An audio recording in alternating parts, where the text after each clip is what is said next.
bir sorğumuz var. Əziz beylər, subay olmayan beylər. Sevgilisi olan, fərq yoxdur 3 dənə, 5 dənə. Dost kimi danışıb, sevgili kimi danışmayan, əslində amma sevgili kimi də qısqanırlar bilirəm, amma dilə biz dostuq. Evlilərə aid deyil. Evlilərə aid deyil, çünki niyə deyir sevgililər gündür, ər-arvadlar günü deyil. Bəli, kişilər mənimlə razıdırlar. Yəni xanımlar da razıdırlar, məncə inanmıram. Amma sayılmır da, yəni sevgili olub sonra evlənirsən də. Bir dənə hədiyyə mütləq ki lazımdır.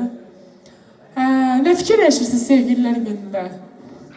Mən də elə hiss edirəm ki 14 fevral obyekt olacaq. Hamı qaçıb gəlir.